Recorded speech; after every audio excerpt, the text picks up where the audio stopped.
Hi Marilyn, how are you? Hey Jonathan, I'm good.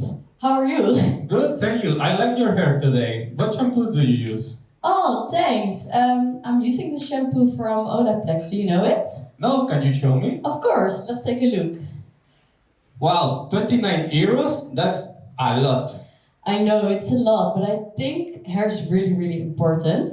But fortunately, the last 2 weeks we worked on a solution, and I would like to introduce DUPES. It's a web page which allows you to find cheaper alternatives for more luxurious brands. Not only will it allow you find cheaper alternatives, which we call dupes, but also find recommendations for products based on your description of your hair needs.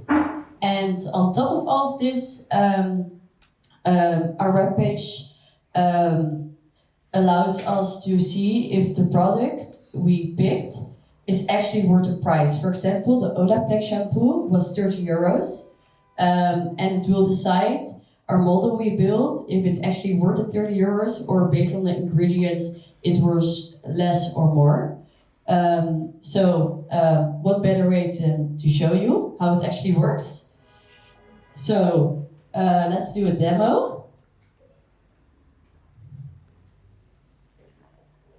So this is our webpage we made, and you were looking for a cheaper alternative for shampoo, right? Yes. Let's go to Dupe Finder, and it will load. And let's pick an example. L'Oreal, for example. We pick the top one, and we search for a dupe, if they're available or not. And it will give us the most similar product based on our product name we inserted. Oh, sorry. This product, for example, is actually a dupe. If you buy this product instead of the other one, it will save you 8 euros and 67 cents, which is really nice. It also shows the retail price in the catalog and the price we think is fair. So the price of the shampoo is 5 euros, but this is an undervalued product because the real price we think is fair based on the ingredients and other things. It's 11 euros and 80 cents. It gives you also other options, and for example, this one is not a dupe because the price is actually more expensive than the other one before.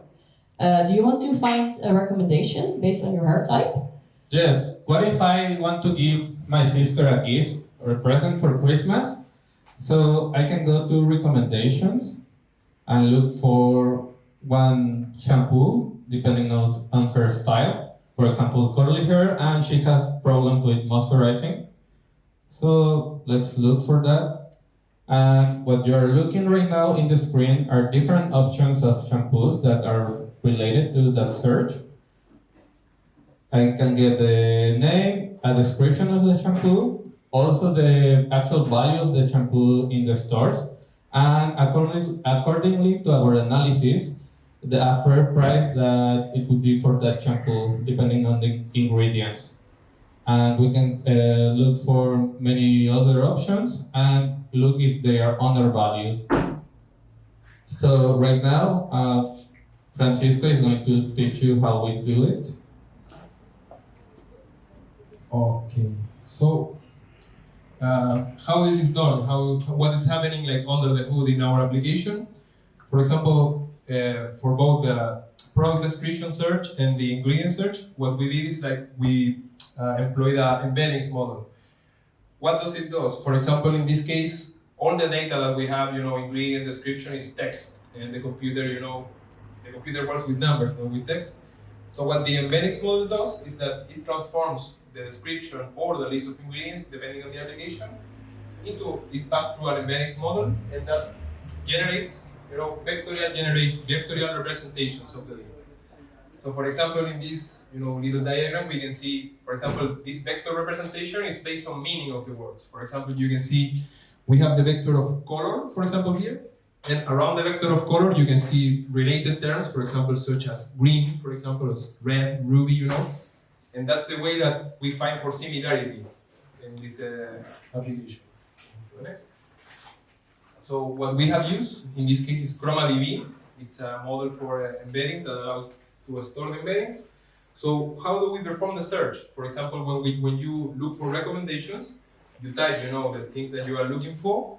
The model transforms your prompt, your input, into an embedding, and then we see how that embedding lands, you know, on the space where we have mapped our products vectorially. For example, since this one search for meaning, for example, if you look for a moisturizer product, for example, it will also look for hydration product because conceptually, meaningly, they are similar. So that's how it works. And the last one, so we also wanted to know about the pricing of the products. We wanted to know what drive the prices. We wanted to know a model to effectively see if, depending on the ingredients or that, a product would be under our value depending on how the model estimates. So what we did in this case, we took a model that it's called XGBoost, the Extreme Gradient Boost. It's a model that basically what it does, well, it's a complicated model, but in simple terms, what it does is like it generates a decision tree, you know, a simple decision tree that can say prediction or not prediction, you know, like a. So for example, it can generate, you know, correct answer or incorrect predictions. So what the model does, it's an iterative process. So in every iteration, it generates a new decision tree for the errors to minimize them. So after many iterations, it arrives to the, you know, it detects the patterns and the conclusion that form the price for this product and helps us determine if it's under or over price. Now we have this analysis, and I will now give Jonathan to explain how the values impact the prediction of the prices. Thank you, Photo. Sorry. So here we have an example of. Hello. Hi. So here we have an example of a shampoo, and Shapley is a tool that allows us understand the impact of each feature in the price. What you are seeing here is the average price of all the shampoos that we researched, and the feature of volume is what impacts the most. In this case, the price of the shampoo. It's a low volume shampoo, so the ingredients are more concentrated. So it's increasing the price of the shampoo. Then we can see the manufacturer name, that it's decreasing the price because it's not a very well-known brand. And we can see each ingredient of the shampoo that affects the most of the price. Here, the predicted price, the fair value is 15.21 accordingly to our analysis. And the actual price in stores are 12.90 euros. So it's actually an undervalued shampoo. Well, thank you for your attention. I would like to introduce this one more time. Where Jonathan, Marilee, Francisco, and Hannes is in the crowd filming. And if you still have questions, you can ask after all the presentations. Just look us up at the peers. Thank you.